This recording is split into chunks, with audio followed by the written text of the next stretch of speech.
துதி ஆராதனை மற்றும் குடும்ப ஆசீர்வாத கூடுகை. நாள் மே 3 முதலாவது சனிக்கிழமை. இடம் ஹெவன் டிவி அலுவலகம், வாட்டர் டேங்க் ரோட், நாகர்கோயில். நேரம் காலை 9:30 மணி முதல் மதியம் 1:30 மணி வரை. தேவ செய்தி சகோதரர் பி. மேத்யூ, ஹெவன் டிவி ஸ்தாபகர். துதி ஆராதனை, ஆசீர்வாத செய்தி, பங்காளர் ஜெபம், பணித்தள பகிர்வு, அன்பின் விருந்து. புதிய துவக்கங்களுக்குள் நம்மை நடத்தும் தேவனை ஆராதிக்கவும் அவருடைய சத்தத்தை கேட்கவும் இந்த பரலோக துதி ஆராதனைக்கு நீங்கள் குடும்பமாய் வருகை தரும்படி மிக அன்புடன் அழைக்கிறோம்.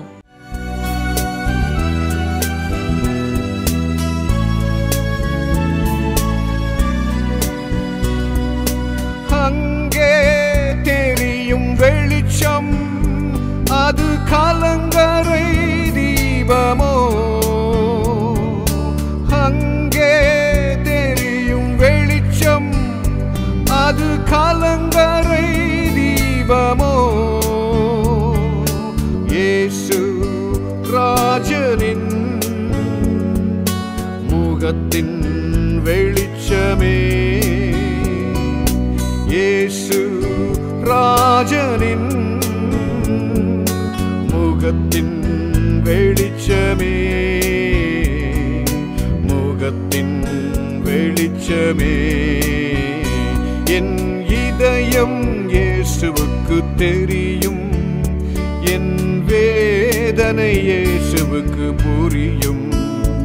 என் தனிமை, என் சோர்வுகள் இயேசென்னை தேற்றுவார், இயேசென்னை தேற்றுவார். இன்றைக்கும் கூட வசனத்தின் வெளிச்சத்தில் இந்த தேசத்தின் உயிர்மீட்சி என்ற தலைப்பில் நான் ஒரு சில காரியங்களை நான் பகிர்ந்து கொள்ள வாஞ்சிக்கிறேன். இந்த வார்த்தை வீடுகளில் உட்கார்ந்து தொலைக்காட்சியில் பார்த்து கொண்டிருக்க உங்களுக்கு என் அன்பின் வாழ்த்துக்கள். இந்த வார்த்தை இந்தியாவில், குறிப்பாக சென்னை பட்டணத்தில் அமைந்தகரை சென்னை பிளஸ்ஸிங் சென்டரிலிருந்து கொடுக்கப்பட்ட தேவ வார்த்தை. கர்த்தர் நிச்சயமாய் உங்களை ஆசீர்வதிப்பாராக. என் அன்பு தேவ பிள்ளைகளை என்னோடு திருப்பிக் கொள்ளுங்க. லூக்கா 10வது அதிகாரம் அதில் 37வது வசனத்தில் சொல்லப்பட்டிருக்கிறது, அப்பொழுது இயேசு அவனை நோக்கி, நீயும் போய் அந்தபடியே செய் என்றார். இந்த வசனம் நமக்கு நல்ல ஒரு சத்தியத்தை கற்றுத்தருகிறது. இங்கே சொல்லப்பட்டிருக்கிறது, நீயும் போய் அந்தபடியே செய். இது ஆதாரமாய் சொல்லப்பட்டிருக்கிற வசனம் லூக்கா 10வது அதிகாரம் 30 முதல் 37 வரை உள்ள வசனங்கள். நம்ம எல்லாருக்கும் தெரிந்த ஒரு வசனம் தான். ஒரு தேசம் குற்றுயிராக கிடக்கிறது. என் ஜனங்களை காயப்படுத்தி என் தேசத்தை குற்றுயிராய் போட்டாங்க. இப்ப குற்றுயிராய் கிடக்கக்கூடிய அந்த தேசத்தை எழுப்பி, மனதுருகி அதை எழுப்பி காயம் கட்டி போட்டுட்டு போறதுக்கு இல்ல, சத்திரம் பரலோகத்தில் சேர்ப்பதற்கு கர்த்தர் உங்களையும் என்னையும் இந்த இடத்துல கொண்டு வந்திருக்கிறார். விசுவாசிக்கிறீங்களா? அதுக்கு தான் ஆண்டவர் நம்மளை கொண்டு வந்திருக்கிறார். நம்ம எல்லாரும் ஆண்டவரை ஆராதிக்கிறவர்கள். இங்க இருக்கக்கூடிய எல்லாரும் சபைகளை நடத்துகிறீங்க, சத்தியத்தில் ஜனங்களை மேய்க்கிறீங்க. ஒரு கூட்டம் ஜனங்கள் உங்கள் ஆலயத்திற்குள்ள வருகிறார்கள். உங்க தலைமைத்துவத்துக்கு கீழே நிறைய பேர் இருக்கிறாங்க. ஆனால் என் அன்பு தேவ பிள்ளைகளே, இங்க வசனத்தில் இயேசு சொல்லுகிறார், இயேசு பிரதித்திரமாக, ஒரு மனுஷன் எருசலேமிலிருந்து எரிகோவுக்கு போகையில் கள்ளர் கையில் அகப்பட்டான். இன்றைக்கு அநேகர் அப்படி இருக்காங்க. நாம் அப்படி இருக்கக்கூடாது. கடைசி நிமிடத்தில் வைக்கப்பட்டிருக்கிறோம், கடைசி நொடியில் வைக்கப்பட்டிருக்கிறோம். எப்படி ஆகிலும் ஒரு கூட்டம் ஜனங்களை அழிவிலிருந்து, அக்னியிலிருந்து, அறியாமையிலிருந்து மீட்டெடுப்பதற்கு உங்கள் ஒத்தாசை தேவைப்படுகிறது. நீங்கள் தேவைப்படுகிறீங்க. உங்களை கொண்டுதான் கர்த்தர் இதை செய்வார். உங்களை கொண்டுதான் அது செய்வார். எங்கேயோ இருந்த நம்மை ஒரு சங்கமத்திற்குள்ள கர்த்தர் கொண்டு வந்ததுக்கு ஒரு முகாந்திரம் உண்டு. இன்னைக்கு தேசம் அங்கே கிடக்கிறது. ஆனால் நம்ம என்ன செஞ்சு கொண்டிருக்கிறோம்? இங்கே வசனம் சொல்லுகிறது, அங்கே கள்ளர் கையில் அகப்பட்டான். அவர்கள் அவன் வஸ்திரங்களை உரிந்து கொண்டு அவனை காயப்படுத்தி குற்றுயிராக விட்டு போனார்கள். அடுத்தது, இந்த 2020 நடந்த லாக்டவுன், கொரோனா மூலமாக அந்த நாட்களில் தேவ பிள்ளைகளை அவர் சுத்திகரித்து தமக்கென்று அவர் ஆயத்தப்படுத்தி இருக்கிறார். நம்ம கண்ணு முன்னாடி கஷ்டப்படக்கூடிய ஒரு தேவ மனிதனை குறித்த ஒரு பாரம் நமக்கு வரணும். அது அவனுக்கு வந்தது, அவன் பிரச்சனை. அப்படி இல்லை, அவர்களை கனெக்ட் பண்ணணும், அவர்களுடைய காயங்களை கட்டணும். நம்மளால் முடியும், நம்மளால் அது செய்ய முடியும். அன்பு தேவ பிள்ளைகளே, இந்த தேசத்தை குற்றுயிராக கள்ளர்கள் போட்டு விட்டாங்க. அங்கே முதலாவதாக தற்செயலாய் ஒரு ஆசாரியன் அந்த வழியே வந்து அவனை கண்டு பக்கமாய் விலகி போனான். முதல்ல ஒருத்தர் வந்தார். நீங்கள் அந்த கூட்டமாக நீங்கள் முடிவு பண்ணிக்கோங்க. நல்லா இருக்குது, ரொம்ப அழகான தேசம், நல்லா சுற்றி பார்க்கலாம், நல்ல ஃபுட்டு, நல்ல டேஸ்டி ஃபுட்டு, மோமோஸ் ரொம்ப நல்லா இருக்குது. எல்லாத்தையும் சுற்றி பார்த்துட்டு அவர் அந்த தேசத்தை குறித்து யோசிக்காமலே பக்கமாய் விலகி வந்து விட்டார். அடுத்த வசனம் சொல்லுகிறது, அந்தபடியே ஒரு லேவியனும் அந்த இடத்திற்கு வந்து அவனை கண்டு பக்கமாய் விலகி போனான். கொஞ்சம் யோசிங்க, தேவனுடைய பிள்ளைகள், அருமையான தேவ ஊழியர்கள், நாம் இங்கே கூடி வந்திருக்கிறோமே, நம்மள எத்தனை பேர் இன்றைக்கு பிரச்சனைகள் வரும் பொழுது, சபையில் உள்ள விசுவாசிகளுக்கு ஒரு பிரச்சனை வரும் பொழுது, நம்முடைய குடும்பத்தில் உள்ளவர்களுக்கு ஒரு பிரச்சனை வரும் பொழுது அப்படியே போய் பார்த்துட்டு பக்கமாய் விலகி போகிறோம். ஒரு தேவ ஊழியர்கிட்ட பேசி கொண்டிருந்தேன். ஒருத்தர் ஃபோன் அடிச்சுட்டே இருந்தார். ஒருத்தர் ஃபோன் அடிச்சுட்டே இருக்கிறாரு. இவர் கட் பண்ணி விடுறாரு. நான் சொல்கிறேன், ஐயா ஏதாவது அவசரமாக இருக்கும், எடுத்து பேசுங்க. அவர் எடுக்கல, திரும்பவும் கட் பண்ணி விட்டார். நல்லா கவனித்துக் கொள்ளுங்க. ஒரு 5 நிமிஷம் கழிஞ்ச உடனே அவருக்கு வந்து அதே நம்பர் எனக்கு வருது, எனக்கும் அதே நம்பர் வருது. திடீர்னு பார்க்குறேன், ஐயோ இந்த பாஸ்டர் இவர் தானே அங்கே ஃபோன் பண்ணார், இப்போ எனக்கு எதுக்கு அடிக்கிறார் திடீர்னு? நான் நாகர்கோயிலில் இருக்கக்கூடிய ஆள், நான் சென்னைக்கு தற்செயலாக தான் வந்திருக்கிறேன்.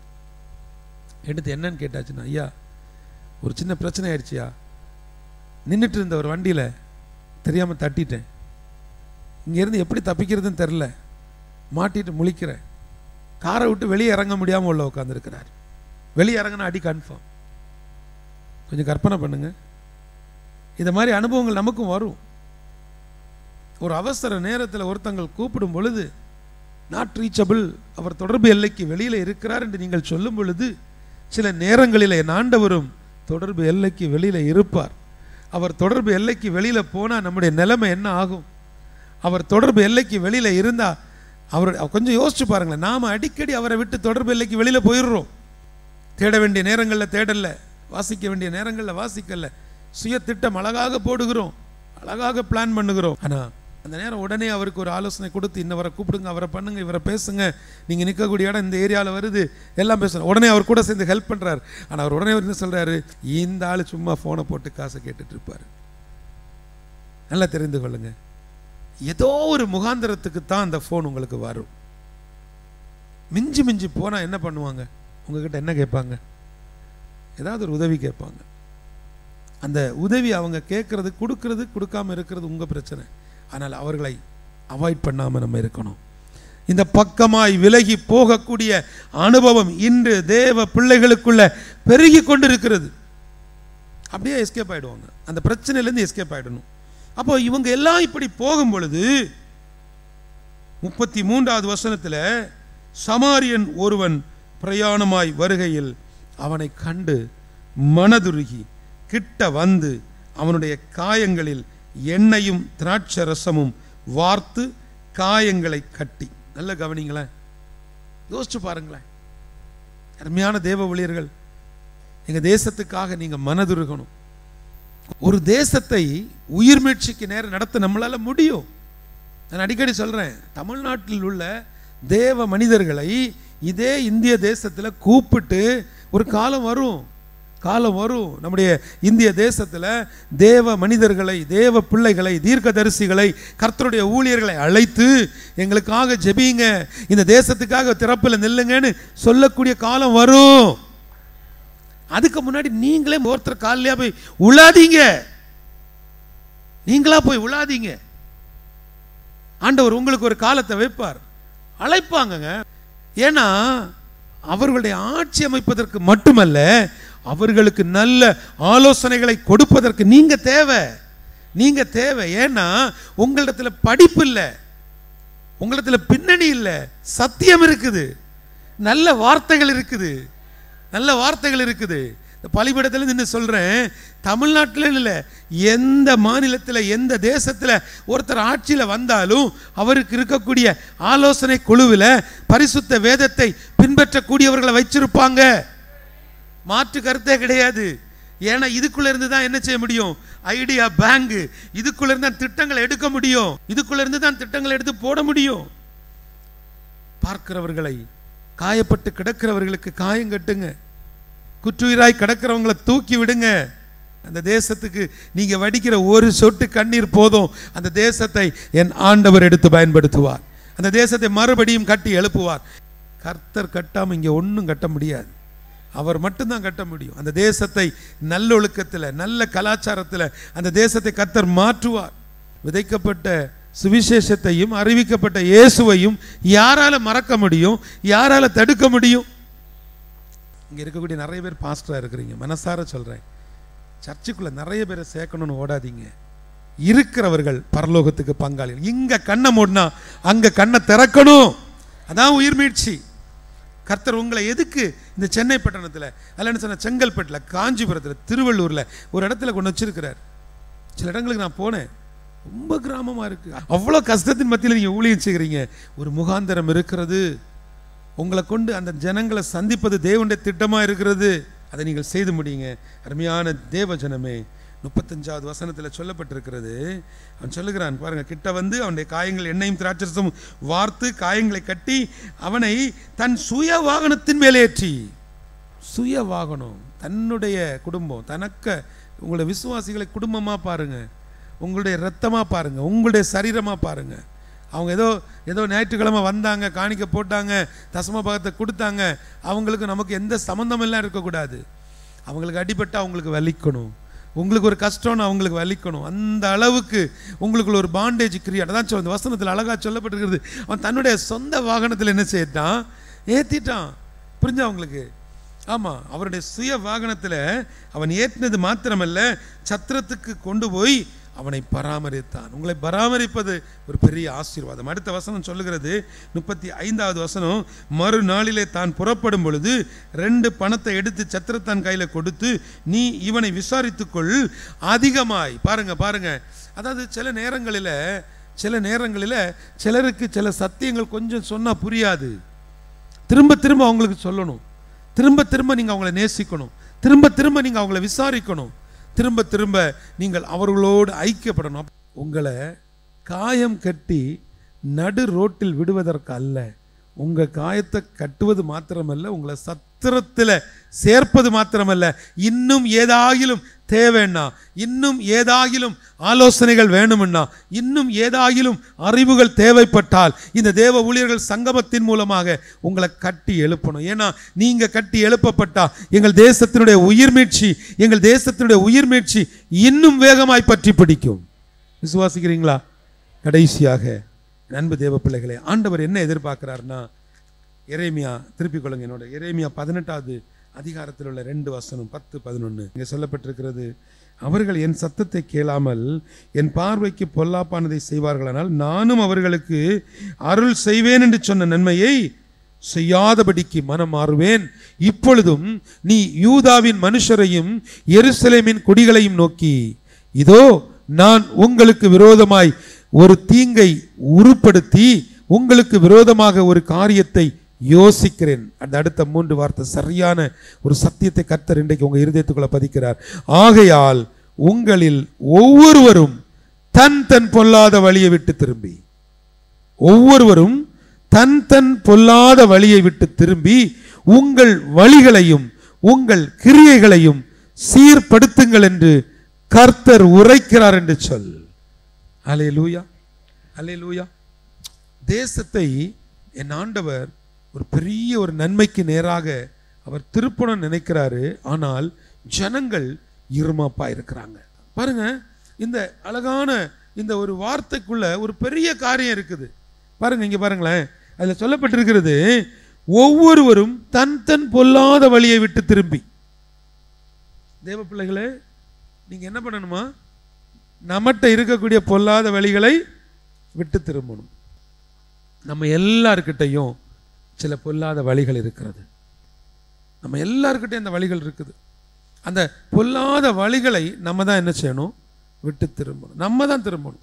எல்லாரும் லிஸ்ட் வச்சிருக்கிறீங்க. அந்த ஊழியக்காரர் என்ன செஞ்சாரு, இந்த ஊழியக்காரர் என்ன செஞ்சாரு, அவர் எங்க போனாரு, அவர் யார்கிட்ட பேசுறாரு, அவருக்கு யார் ஸ்பான்சர் பண்ணுறாங்க, இந்த லிஸ்ட்டு எல்லாரும் வச்சுருக்கிறோம். ஆனால் என்ன எதுக்கு ஊழியத்துக்கு அழைச்சாருங்கிற அந்த லிஸ்ட்டு நம்மகிட்ட இல்லை.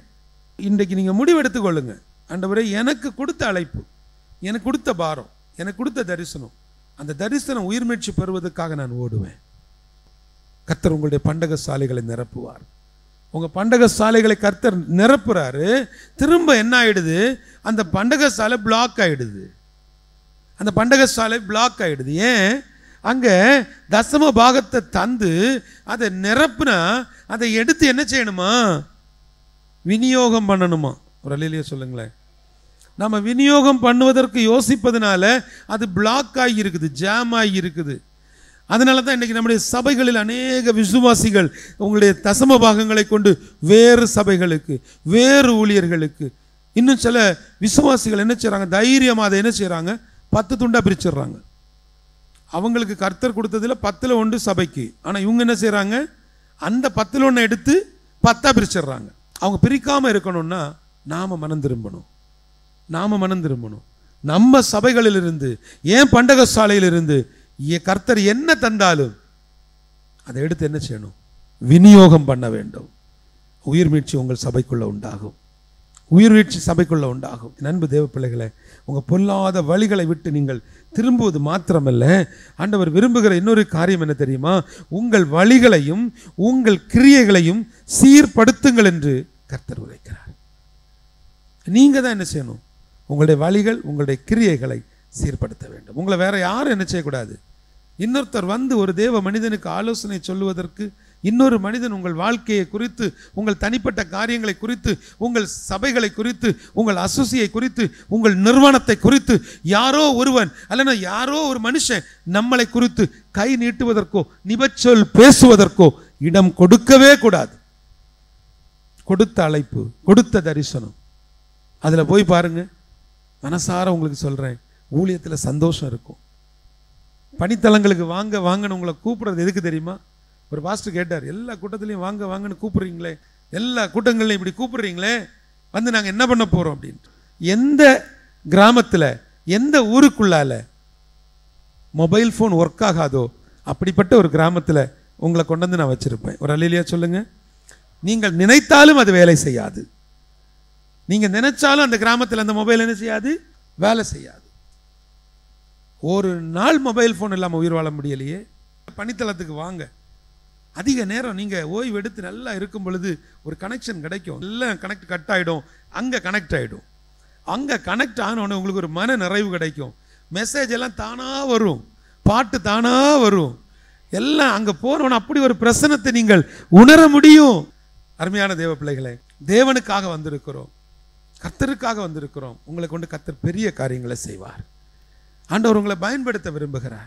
உங்களுடைய இருதயத்தில் நீங்கள் ஒரு நல்ல தீர்மானத்தை எடுங்க. ஆண்டவரே, எனக்காக நீர் வைத்திருக்க காரியம் என்ன? என் சபையினுடைய உயிர்மீட்சி, என் குடும்பத்தினுடைய உயிர்மீட்சி. உங்கள் குடும்பத்துக்குள்ள உயிர்மீட்சி இல்லை, உங்கள் சபைக்குள்ள உயிர்மீட்சி இல்லை, ஒரு தனி மனிதனுடைய அந்த ஒரு கேர், உங்களை குறித்த கவலை உங்களுக்கு இல்லை அப்படிங்கிற காரியத்தை வச்சு தான் இந்த DOS தேவ ஊழியர்கள் சங்கமம் ஆரம்பிக்கப்பட்டது. அருமையான தேவ பிள்ளைகளே, என்னோட ரொம்ப வயசில் பெரியங்க, அப்பா வயசில் உள்ளவங்களாம் இருக்கிறீங்க. உங்கள் கைகளை எடுத்து அப்படியே இருதயத்தில் வைங்களேன். கைகளை எடுத்து அப்படியே கண்களை மூடுங்க. ஆண்டவர் உங்களுக்கு விரும்புகிறது, அவர் உங்களிடத்தில் விரும்புகிறது. வீடுகளை உட்கார்ந்து தொலைக்காட்சி வரையா இந்த வார்த்தையை கேட்டுட்ருக்கிறவங்க கைகளை எடுத்து இருதயத்தில் வச்சு சொல்லுங்க. ஏசப்பா சொல்கிறாங்க, நீயும் போய் அந்தபடியே செய். கண்ணு முன்னாடி காயப்பட்டு கிடக்கிறவங்கள போய் விசாரிங்க, காயத்தை கட்டுங்க. காயம் கட்டுவதற்காக போக வேண்டிய நீங்கள் காயப்படுத்தாதீங்க. பல நேரங்களில் விசுவாசிகளை காயப்படுத்துறீங்க, பல நேரங்களில் தேவ பிள்ளைகளை, தேவ ஊழியர்களை காயப்படுத்துகிறீங்க. விசுவாசிகளே, உங்கள் போதகரை, உங்களுடைய மெய்ப்பரை, கர்த்தர் உங்களுக்காய் தந்த தீர்க்கதரிசிகளை காயப்படுத்தாதீங்க. காயம் கட்டுங்க. எண்ணெயை வார்த்து காயத்தை கட்டி நம்ம எல்லாரும் பரலோகத்துக்கு போகணும். ஒரு காலகட்டத்தில் நம்ம எப்படி ஜெபிச்சுட்டு இருந்தோம் தெரியுமா? எப்படி ஆயிலும் எங்க சபை விசுவாசிகள், எங்க கிராமத்தில் உள்ள ஜனங்க, எங்க தெருவில் உள்ள மக்கள் இவங்க எல்லாம் பரலோகத்துக்கு வரணும்னு ஜெபித்து கொண்டிருந்தோம். இன்றைக்கு நான் ஜெபிக்கிறேன், ஆண்டவரே, சபைகளை நடத்தக்கூடிய எங்க தேவ ஊழியர்கள், சபைகளை கர்த்தருக்காக ஊழியம் செய்யக்கூடிய தேவ பிள்ளைகள், கர்த்தருடைய ஊழியத்தை எடுத்து செய்யக்கூடியவங்க, கர்த்தருக்காக வைராக்கியமாய் மிஷனரிகளாய் செயல்பட்டு கொண்டிருக்கக்கூடிய சுவிசேஷ ஊழியர்கள், இவங்களும் பரலோகத்துக்கு வரணும்பா. எல்லாரையும் நடத்துகிறோம், எல்லாருக்காக கதறுகிறோம், எல்லாருக்காகவும் திறப்பில் நிற்கிறோம். இன்றைக்கு நாம் எப்படி இருக்கிறோம்? நாம் எப்படி இருக்கிறோம்? அன்பு தேவ பிள்ளைகளை, உங்கள் இருதயத்தில் சொல்ல மாட்டீங்களா, ஆண்டவரே, இன்றைக்கு நான் என்ன செய்யணும், நான் என்ன செய்ய வேண்டும்? தரிசன உயிர்மீட்சிக்காக என்னுடைய பங்கு என்ன? இது எனக்கு நல்ல குடும்பத்தை தந்தீர், நல்ல பிள்ளைகளை தந்தீர், நல்ல பேர பிள்ளைகளை தந்தீர், நல்ல வசதிகளை, நல்ல வாய்ப்புகளை தந்தீர், எல்லாவற்றுக்கும் மேலே அழகான ஊழியத்தை தந்தீங்களப்பா. தரிசனமுள்ள பாரமுள்ள ஊழியத்தை தந்தீங்களே. கொஞ்சம் கைகள் எடுத்து இருதயத்தில் வச்சாதான் என்னவா? சகோதரியே பேசுங்க. ஏசப்பா உங்ககிட்ட தான் எதிர்பார்க்கிறார். நிறைய நேரம் நம்ம சாக்கு போக்கு சொல்லி ஒதுங்கி இருக்கிறோம். உங்கள் வழிகளை சீர்படுத்துங்க, உங்கள் கிரியைகளை சீர்படுத்துங்க. மற்றவங்க உங்களை ஜட்ஜ் பண்றதுக்கு இடம் வேண்டாம். நீங்க உங்களை நிதானித்து அறிங்க. உங்க மேல இருக்கக்கூடிய அபிஷேகம் அப்படிப்பட்டது. அந்த அபிஷேகம் உங்களை போதிக்கும், அந்த அபிஷேகம் உங்களை நடத்தும், அந்த அபிஷேகம் உங்களோடு கூட உங்க டிராவல்ல, உங்க பிரயாணங்களில அந்த அபிஷேகம் தான் உங்களை வழி நடத்தணும். அப்படிப்பட்ட ஒரு நல்ல முடிவுக்கு வாங்க. கிருபையும் இரக்கம் நிறைந்த எங்கள் நல்ல கர்த்தாவே, உமக்கு நன்றி செலுத்துகிறோம். நீர் எங்களோடு இடைப்பட்டதுக்காய் நன்றி. அந்த நேரத்திலையும் கூட உங்க பரிசுத்த கரம் எங்களோடு இருக்கட்டும். கிருபைக்கு நன்றி செலுத்துகிறோம். துதிக நமக்கும் எல்லாவற்றையும் அப்பா ஒருவருக்கே செலுத்துகிறேன். இன்றைக்கும் கூட ரொம்ப தூரத்தில் இருந்து, செங்கல்பட்டு, காஞ்சிபுரம், திருவள்ளூர், சென்னையில் எத்தனையோ கிலோமீட்டர் தூரத்திலேருந்தெல்லாம் வந்து எங்கள் அருமையான போதகர்கள் குடும்பம் வந்திருக்கிறாங்கப்பா. நிறைஞ்ச மனசோடு பிதா, குமாரன், பரிசுத்தாவியின் நாமத்தினால மனதார ஆசீர்வதிக்கிறேன். இயேசுவின் மூலம் ஜெபிக்கிறேன் நல்ல பிதாவே. நமது ஹெவன் டிவியின் பரலோக துதி ஆராதனை மற்றும் குடும்ப ஆசீர்வாத கூடுகை நாள் மே 3 முதலாவது சனிக்கிழமை. இடம் ஹெவன் டிவி அலுவலகம், வாட்டர் டேங்க் ரோட், நாகர்கோயில். நேரம் காலை 9:30 மணி முதல் மதியம் 1:30 மணி வரை. தேவ செய்தி சகோதர பி. மேத்யூ, ஹெவன் டிவி ஸ்தாபகர். துதி ஆராதனை, ஆசீர்வாத செய்தி, பங்காளர் ஜெபம், பணித்தள பகிர்வு, அன்பின் விருந்து. புதிய துவக்கங்களுக்குள் நம்மை நடத்தும் தேவனை ஆராதிக்கவும் அவருடைய சத்தத்தை கேட்கவும் இந்த பரலோக துதி ஆராதனைக்கு நீங்கள் குடும்பமாய் வருகை தரும்படி மிக அன்புடன் அழைக்கிறோம். வெறும் 10 ரூபாய்க்கு டேஸ்டியான ஃபர்ஸ்ட் கிளாஸ் பிரீமியம் லஞ்ச், அதுவும் நம்ம நாஞ்சில் நாட்டுல. எஸ், நம்ம கன்னியாகுமரி மாவட்டத்துக்கு பெருமை சேர்க்கும் மற்றொரு மணிமகுடமாய் 2025 ஆகஸ்ட் 15 முதல் ஹெவன்ஸ் கார்டன். உணவு, உறைவிடம், முதியோர் பராமரிப்பு ஆகியவற்றிற்கான லாப நோக்கமற்ற மனிதநேய சேவை. நம் நாஞ்சில் நாட்டு மண்ணில் வருகிற ஆகஸ்ட் 15 முதல் முதியோருக்கான நம்ம ஹெவன்ஸ் கார்டனில் பகல் நேர முதியோர் பராமரிப்பு, உழைப்போருக்கான 10 ரூபாய் மலிவு விலை மதிய உணவு மற்றும் வேலை மற்றும் பணியின் காரணமாக கன்னியாகுமரி வருவோருக்கு உணவு, தங்குமிடம் போன்ற கவலைகளுக்கு நிரந்தர தீர்வாய் இருக்கவே இருக்கு ஹெவன்ஸ் கார்டன். இனி வரும் தலைமுறைக்கான பரலோக முதலீடு. For more details call 7397717397.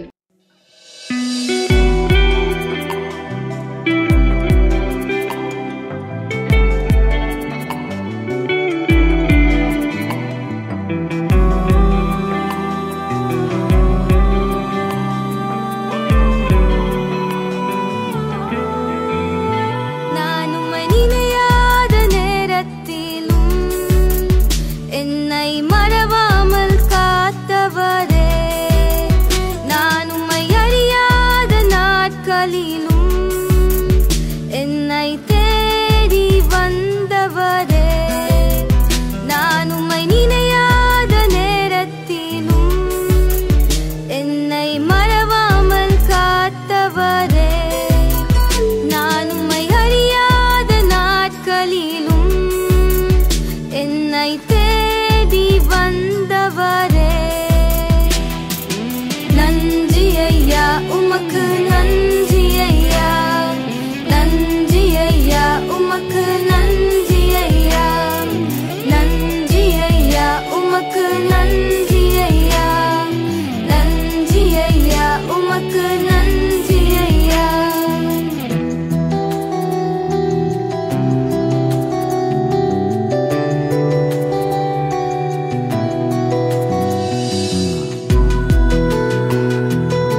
விசுவாசம் இல்லையே, ஆனாலும் என்னை குறைவின்றி நடத்தினீர்.